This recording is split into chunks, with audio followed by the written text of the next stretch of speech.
but our mindset always was we'd be sitting downstairs watching TV. You'd hear somebody walk across and we would just think to ourselves, oh, it's the sound of our mortgage. 3, 2, 1. Hello, and welcome to another episode of YQL Real Talk. And today we're talking about rental properties. Now, we have talked about rental properties before, but today we're talking about the most sought after rental properties, which are suited homes. And today I am joined by Murray Wall, who is the newest member of the Real Estate One team. Welcome, Murray. It's the first time on the podcast. A little bit of backstory with Murray is he actually started out as a real estate agent in London, which is pretty unique. London, UK, not Ontario. Not Ontario. The real London. Yeah. So how did that come about? How do you be a real estate agent in London? Well, London, it's a lot different than how it is in Canada. So in London, they're called estate agents. So it's kind of different than here because an estate agent can only show you properties that the estate agency has exclusive rights over. So 95% of them were just our estate agency. So they're not called brokerages there. So if you're showing a house, you can only show the ones that you have listed, basically? So different than here, because here, obviously, a realtor can show you any property that's on the market. And there it was more similar to a car salesman. You can only show them properties that are part of your brokerage or on the lot kind of thing. So interesting. Yeah. It's kind of a pain, I'd imagine, being a buyer. Yeah. So basically, buyers have to call around to like every single estate agency and deal with like a different person every single time. And so you don't have an agent working for you. You're just going to the... Well, you try to get people to work with just you, but obviously there's tons of different properties out there that I wouldn't be able to go show. So wow. Also, Murray is a new dad. Just had a little baby boy recently. Very exciting.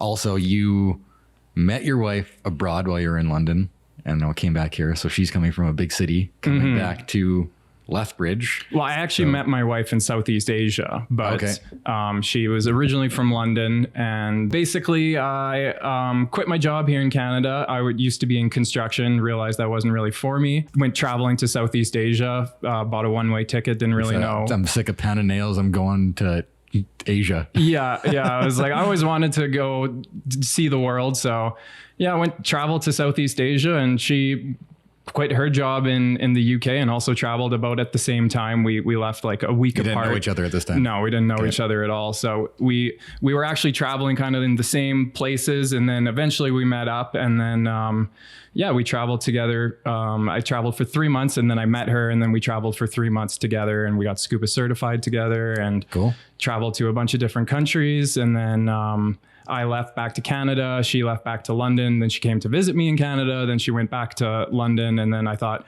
I'm never going to see her again. And then I decided to, I didn't have a job when I went back to Canada. So I just was like, I'm not really done traveling. So I got a 2-year work visa, went to London. Yeah. And then you guys ended up back here. Yeah. Right. So how does she like living in like small city Lethbridge compared to London? What's the population of London? Yeah, the population of London's like 6 million, 7 million. Yeah, I don't know. I mean, it's a very sprawling city as well. And there's lots of different places outside that kind of, the trains go straight in. So you could take like a half-hour train and be in the center of London in no time. And it's a big culture shock as well for her. Obviously, Lethbridge is... the public transportation isn't quite up to London standards, unfortunately. You know, London, you miss the train, the next one's coming in 5 minutes. Here, you miss the bus, the next one's coming in half an hour if you're lucky. So, but does she like it here? Does she like it in a small town? Like, what's she definitely likes it. She hasn't left me yet, so that's so you're just because of you then. No. Well, I guess she wouldn't have thought to move here, but definitely doesn't regret it. The other day, without me prompting her, she says, well, definitely not moving back to London now that we have a kid. Like, it's just Lethbridge is such a more family friendly place to raise a family. And I'm assuming a lot more inexpensive. Yeah, that's the thing. London, you have all these fancy amenities, all these fancy restaurants that you can go out to whenever you want. But the thing is, like, the cost of living and everything's just so much more expensive that you can't afford to go out to these places. And when we were living there, when we did go out, we would generally go out to like the same like 2 or 3 places that we knew we liked. So it's similar to in Lethbridge. You find a couple places you like and you... Well, I relate that back to a lot of people that Like I think Lethbridge's biggest competitive advantage is that we are so affordable. So there are tons of people moving here from out of town. And I always relate that back, especially in your situation, or your wife's situation. You're in, like right now, these people that are moving here, usually from Ontario or Toronto or around the area. And because Vancouver's amazing, there's so many good restaurants, like you said, and there's cool amenities. There's so much cool things to do. But if you're living there, can you really afford to do them and take advantage of them? No, it's people like us that can't afford to live in our house, that can go on a vacation and do all those cool things. Like we probably enjoy it there more than they do, right? So yeah, I mean, you can live in Lethbridge. Your house is half the cost or a third of the cost, and then you can take a weekend trip to Vancouver if you want, and spend all the money that you would if you were living there. But it's just so much easier to save up that money living here. So let's get into suited properties. So first, what is a suited property? Basically, it's a house. Could be a condo, I guess, or a townhouse or something. It's a property that has a suite up, usually, and a suite down, or side by side. So it has usually there's two types of suited properties. There's a legal and illegal and a legal suite, which we'll get into. For this podcast, it really doesn't make too much a difference. Basically, a suited property is there's two living quarters within one building. So you could have somebody totally live in the basement without, interacting with the upstairs and vice versa. Sometimes there's shared laundry and et cetera, but that's pretty much what a suited property is. Yeah, usually you have separate entrance, separate kitchen, top and bottom, and then possibly shared laundry. Not all suited properties are created equal, but yeah. It's usually better to have separate laundry as well, but I have seen them like one of the properties I have, it's a shared laundry room, but they both have their own shared laundry or their own separate laundry. It's got four machines in the room, but it's the same room. So there is kind of like a little bit of contact, but not much. So typically it is better to have everything separate, but sometimes there's not space for it. Exactly. Yeah. Talking about suited properties, why are they so desirable? And that's because if you're looking for a house to invest in that you're either living in or not living in, a suited property is going to get you higher income than say just you buying a house and renting out the entire house. Because I see lots of people, especially investors, and they're like, I just want to buy a house and rent it out. Depending on what you want, like if you want more cash flow, a suited house is always going to do better than one that's fully rented out. In most cases, it's not for everyone. Of course, you can't blanket everything like that. Yeah. I have experience living in basically my wife and I, every house that we've moved into except for this one has been suited. So we've always lived up, rented down. And you have a suited property, but when you first started out in your first one, you kind of did something that's a little bit more, I think, more unique and more achievable because you don't need to search out for a suited property. So you lived in a house and rented out the bedrooms, correct? Yeah. So when I first bought my house, I didn't really know about suited properties. I didn't really consider it, but I ended up buying a 3-bedroom house and then renting out the other 2 bedrooms. And then, we had to share everything, and it was good. I was young. I met a lot of people. Having a bunch of roommates basically, right? Yeah. Just helping me pay down my mortgage. But if I could do it over again, I would have bought a suited property just to have the space for myself, and even considered living in the basement and then renting out the top, because the top generally rents out for more money. And then to help me finance my trip to Southeast Asia, which where I met my wife. And so you owned the house here while you were gone too, so your rent was just getting paid for by the people living here. Which is great. It's not super expensive to travel in Southeast Asia, so every dollar that I was making from my rental back home, but obviously that comes with its a little bit of challenge managing a property and a 6-hour plane ride away or more or whatever.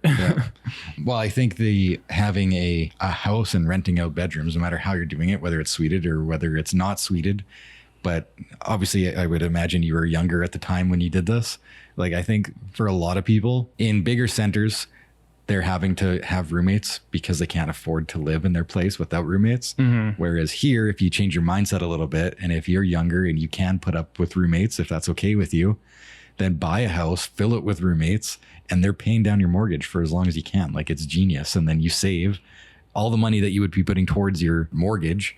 You bank that for your next one, and then you keep that house and you keep going, right? So it's just a little bit of a shift of a mindset. And I think it would obviously super smart of you. We did the same thing. The only difference with us is we had a suited property. So we had our own space, and then we rented out the other space in our house that whole time. And that allowed us to save up a bigger down payment, the money we would have been putting towards the mortgage. We always had super low expenses, so it allowed us to be more risky with our job. So we did lots of like freelance and things that didn't provide a steady paycheck, like real estate. Which doesn't provide a steady paycheck. So there's big ups and downs. But by keeping our expenses low, we were able to take more risks, and those risks obviously paid off long term too. So yeah, there were times that it definitely did not pay off, but because our expenses were low, we weren't like stressed out by having to pay this big mortgage all the time. So I think for people just getting started in any financial situation, if you can put up with a renter below you or above you or roommates, like it's like a no-brainer to me. And yep, basement suites are good in twofold. It's both good for the landlord and it's good for the tenants as well, because it provides them more affordable housing that maybe they wouldn't be able to have. Like if without the suited property, there literally would be no place for them to move, and then it would just drive the cost of rent up for every other property on the market. So I think the city of Lethbridge often changes there. And I think this is going to happen across Canada because there is such a big housing demand right now that I think it's going to become easier and easier to make a suite, quote unquote, legal with the city. And they're going to be doing more things to promote, secondary suites and like even like when there's like the garage with the suite above it or something. I feel like they're going to be making more loose rules and able to get these things passed because like rent is going up. Property values are going up. We need more housing. They're not building fast enough. So there's only one way to do it. And that's start converting the ones you have to be able to house more people. Right. So, which is a great opportunity for those people who need to rent. And it's also a great opportunity for those who own. Living, I just wanted to go over the kind of the pros and cons of like living in a suited property. So for us, the first one that we lived in the basement and we rented the upstairs, and everybody would be like, why the heck would you be living in your basement when you own a house? Like, what are you guys, stupid? Yeah. And we're like, no, we live for like nothing. There's people upstairs. So yeah, you do got to you hear people upstairs walking around. It's even if you have really good neighbors, you're going to hear them from time to time. But our mindset always was, we'd be sitting downstairs watching TV. You'd hear somebody walk across and we would just think to ourselves, oh, it's the sound of our mortgage getting paid. Yeah, if you think about it like that. I mean, yeah, when I was living in London, I was living in a 1-bedroom flat. We had people above us, below us, on both sides of us. And you're not, unless you own the entire building, you're not getting any benefit out of that. And we didn't have a backyard I don't know, for a dog or a pet or kids or whatever. Yeah, so. I feel like you really got to change. In Lethbridge, we really have to like change our mindset and think about what how the rest of the world is living and be like, it's not that bad here. Like to be able to get average single family detached home here is $350,000, like $350,000, and you get a full home with a backyard and a garage. Like you can easily find that. And in a lot of cities, that's never possible. That's never going to happen. Yeah. So it's just like, it is, I don't know. It's something that we definitely take for granted here, and we shouldn't, obviously, because it's a huge thing. We kind of talked about this earlier, but the other con is that, yeah, you might have shared laundry or yard space or something, parking even, something like that. So you do have to cooperate with the people that you're living with. So it's not, you just don't, when you have a single family detached home, you're just living there and you got your entire space to yourself. So you have to be a little bit courteous. But again, with me and my wife, and I'm sure it was the same with you when you're renting out bedrooms. Yeah, you got all these people around you, but all these people are paying your mortgage and they're helping you get ahead financially. And you're also helping them by giving them a room to rent. Right? Like they're going to rent a room somewhere. Why not from a friend? Right. So yeah. The only problem is, renting out rooms is there's only one kitchen and you have to kind of time your stuff around other people. Yeah. Other people cooking in the kitchen or leaving dishes around. So with a suited property, everything's out of sight, out of mind, and they can leave their kitchen however dirty they want. Or how long did you have roommates like that? What was it? It was like 5 years, I think. Okay. That's a long time. Yeah. Well, in the meantime, I also left and I wasn't in my house. I was traveling or living in London as well. I still own my place back in Canada. I probably would have done the same. London, so yeah. I don't think I could have handled roommates for that long. I did, like in college, when you go to college and you have a dorm room and you have a roommate. I think I went through like 3 in a year just because I was just like so sick of living with somebody else. They were always like more dirt. I'm a pretty clean guy. So they were always like more dirty than me or stinky or whatever. It drives me nuts. Yeah. It's all about how well you can handle that kind of thing. And yeah, maybe I was the dirty roommate. Who knows? Yeah, if you're not the one that's like everyone else is dirty, then you're the dirty roommate. Yeah, I live with a bunch of people, and yeah, I saw like some of my roommates were super clean, and then others were a little bit less. But everyone's got their different tolerances, and you just have to understand that. But again, if you can work your way through that, like it's huge. So just talking about Lethbridge rentals specifically now, rent has gone up pretty crazy over the last couple years in Lethbridge. Like, what's the stat? We got a website here. We'll put it in the description. It's called Zumper that Murray found, and it's pretty cool. And currently it's saying that it doesn't have a ton of data when you go to like 3 or 4 bedroom homes, but 1 and 2 bedrooms seems to have quite a bit. And again, there's no place that actually shows, I should say, that collects data on rentals. So we don't know exactly what the numbers are because there's no one body that like tracks this. Mm-hmm. In Lethbridge, lots of the rentals are private rentals. So these people would be filling their rentals from either people they know or Facebook ads. There are some managed properties. And I think that this is where this website is pulling the data from, is from managed properties. In June 2021, the average rent was $1,000 for a 2-bedroom place. And now it's saying that the average rent is $1,350. So in 2 years, it's gone up $350. And this is 23% year over year. Over 2 years. Over 2 years? Well, yeah. I'm just looking right at the top. It just says, oh, maybe that's 23% year over year. It's for sure it's an average. So last year it could have been more, right? Mm-hmm. Yeah. But there's definitely a significant increase, especially I think as much as the government says that the high interest rates have helped out prices come down in real estate, sure, but it's driven up rent prices. Mm-hmm. Yeah, people on variable rate mortgages, they just have to, because either that or they're at a loss on their home, and then they have to sell it, and then those people that are renting it, they have to pay for that increase, right? Yeah, either they have to buy their own place or they have to just pay for it. So yeah, so obviously inflation has a lot to do with it too, right? Everything's going up. Mm-hmm. Utilities, well, now mortgage prices are going up, specifically in Lethbridge. If you'd see interest rates go up and then your house prices have also come down, that might help out rent prices, but we haven't seen that. Housing prices have held very steady and actually like increased even a little bit. So we're really not seeing that rent relief. Although looking on this little graph here, it seems like they're coming down slightly in February, March. But I would say that's probably just the time of year, like come summertime and then come fall when all the students come back, that's when it'll probably jump up again. But be interesting to see anyway. Yeah, the rental market in Lethbridge is like super strong. But my suited property, the basement tenants moved out, and we put up a listing, and we had like 15 people show up, and we had our pick of the litter of who we wanted. Listing? Just Facebook and Kijiji, and like 95% of them came from Facebook. Yep. So Kijiji used to be where it was at. Now it's Facebook. Yeah, we've noticed that too. We had one last summer that came up. It was a main floor suite, almost brand new place. Like it's only like 3 years old, so it shows really well.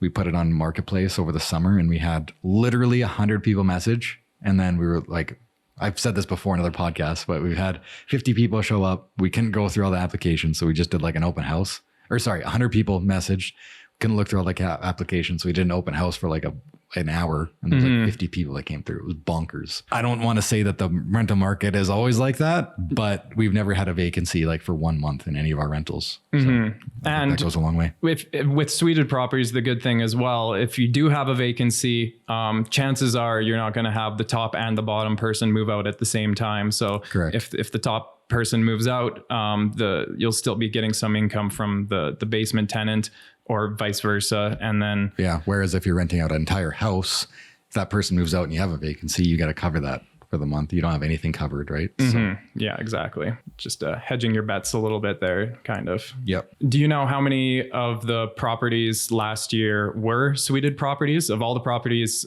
detached properties that were sold? How many were suited? Illegal or legal? Yeah. Either or. I don't know. If I had to guess, 25%. 16%. Even less, yeah. I thought it might be high. Yeah. So last year there was 189 sales of suited properties out of 1,186 total properties. So 1,100, so 1,100. yeah, And how many of them were suited? 189, but Almost 200. those are just Okay. detached properties. There are some attached properties that also have suites in them. Right, like a duplex that have a suite. It's a little bit more rare, but Yeah. there's always that option too. Yeah, so there's not really a lot of them, which I would suspect that seems like normal for Lethbridge. Like there is not a ton of suited properties out there, right?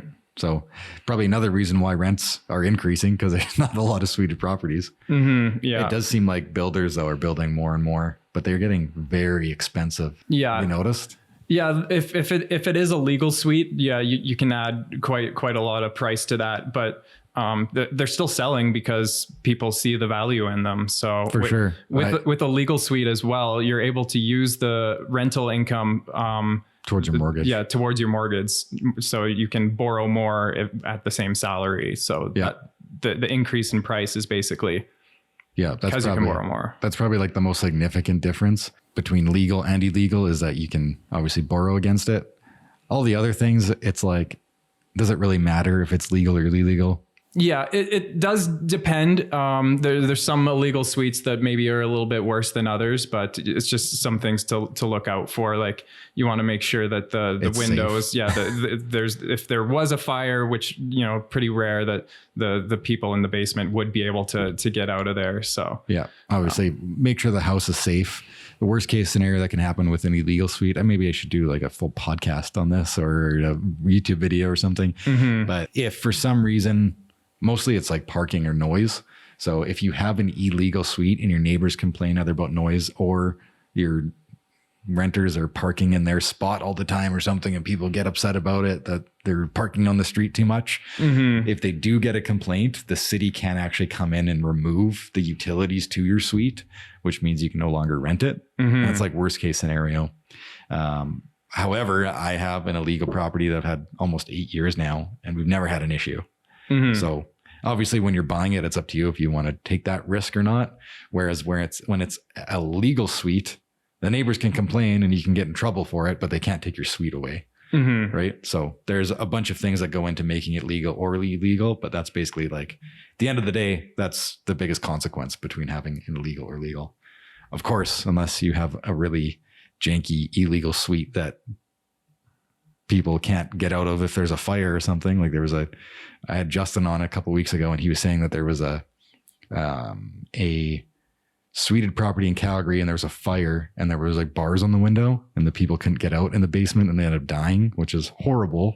So if it was illegal, it would have fixed it because they would have egress windows if it was legal. But even if it stayed illegal, you could have made sure that it was safe and that you weren't being a sketchy landlord and trapping people downstairs. Yeah. I wouldn't say like bars on a window are necessary anywhere in Lethbridge, but even if you did put bars on the window, like have a way to open them from the inside, like worst case scenario. I don't know. It just seems like totally unnecessary. Common sense, yeah. really. Yeah. So anything else you want to say about suited properties? The other benefit of a suited property is you only have one property tax bill and one insurance for the house. So instead of having two houses where you have two sets of property taxes and two sets of insurance, basically consolidate it all into one. So there's cost saving there as well. So That's a good point. then you can have more money to pocket at the end of the day. You're mentioning in-law suites. So what's the difference between a suited house and an in-law suite? I don't think there is a difference. I think it's just like that's just another name for it. So I've heard them called like mortgage helpers, in-law suite, secondary suite is technically the legal name. You can go and another thing in Lethbridge, if you don't know, there's a secondary suite lookup. So if you're not sure if the property that you are looking at is legal, obviously if you're buying it, it has to state exactly what it is on there. But if you're renting perchance, you can go on and you can look up and see exactly if it has the permits pulled or not. Right. So I guess in summary, suited properties, when you're first starting out, they're fantastic. They're great revenue properties. If you're not starting out, you just want to look for a revenue property. They can really drive good cash flow, good long-term investment, pretty risk adverse for the most part. You just got to watch your renters. Basically get good renters in there and you're good. The cons is if you're living in them, right? Like you got to put up with living with roommates or living with people below you or above you, and kind of working around their schedule on a few things. If it's suited, you really don't have to worry about too much. Yeah, another con, I guess, would be you have two sets of tenants. So it's kind of like two people to chase at the start of the month if someone hasn't paid their rent, but hopefully they are paying their rent or, And then, have you had to do that much? No, not really. The people I have, they're super great, pay their rent on time, and I want to keep them. And, I see that like the rent is going up on these places, but you kind of have to balance it. Like, do you want to raise the rent on your property, or do you want someone in there that's going to, take care of it long term? And then, maybe you're charging like $100 less per month, but having that peace of mind that someone's in there and they're going to be there for a while, it's worth it in my opinion, rather than keeping it right at the tippy top and then raising it every year. Raising it every year, then your tenants just might struggle more to pay the bills, and then it's just more of a headache if you're able to do that. Let's say you raise it $100. Let's say your rent is $1,200 a month. You raise it $100, and then they end up leaving, and then you have a vacancy for a month. Well, that just cost you the $1,200 right there. Exactly. So you're better off just keeping, if you have good renters, you're better off just keeping them. With all of our properties, we've had long-term renters, like they've been there over, I think all of them been over, all but one, has been there over 3 years. So within the last 3 years, rents have gone up significantly, and we just keep re-signing them with the same price, which is starting to kill me, because it's like we're missing out with times that by 3 properties. Now we're missing on like a good chunk of cash, but again, they're all good renters. They've all been with us for a long time. So we're just keeping it as is. And then when they move out, then we'll go back to normal, whatever the normal price for rent is right now. So. And being a realtor as well, you keep the rent slightly lower, then they're able to save up for that down payment. And then when the time's right, they call you up and want to buy a house from you. And then for sure, then it's good for everybody. And I've always told them, so there's always in the lease, there's always a clause in there that says that if you break your lease early, it costs you this much, whatever. I've said, if you end up buying a house, that's totally fine. If you want to break the lease, we can break the lease, no problem, as long as you buy a house with me. No, I definitely said, which is fair, because then as soon as they get their down payment, let's go get you a house, and that's like the best thing. That's what I want for them. Go buy a house for sure. Go buy a suited property. Like buy your own suited property. So in summary, the Lethbridge housing market here for rentals, there's extremely high demand, and obviously rents are going up. But that being said, rents are still some of the most affordable in Canada. So I know renters are really complaining that rent's increasing. But again, if you look at Canada wide, you're still off very well compared to anywhere else. So keep that in mind as well. So if you're looking at an investment property, I hope that if you're looking to get started in one or just invest in one, I hope that provides a little bit more information and a little bit more background to what it's like owning a rental property and some of the numbers behind it. No, I mean, like one thing you can think of is like, let's say you have a 4-bedroom place, and the average rent maybe would be like $2,000 per month.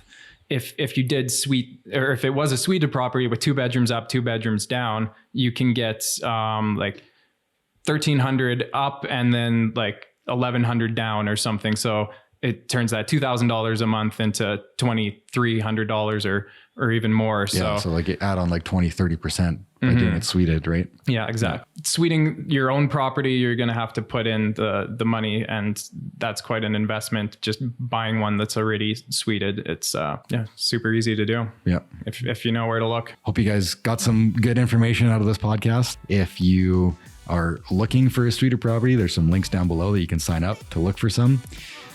You can call myself, Kurtis Hawkins, or Murray Wall. We'll put both of our phone numbers down in the description as well. If you guys have any other questions at all, be sure to leave a comment. We'll be sure to get back to you. And if you guys liked this podcast, be sure to like it on wherever you're listening. And I believe you can review them on any of the podcasting outlets. And we are a pretty new podcast. We would appreciate any reviews that you could put forth. And if you guys never want to miss another one, please subscribe. And we'll see you guys on the next one.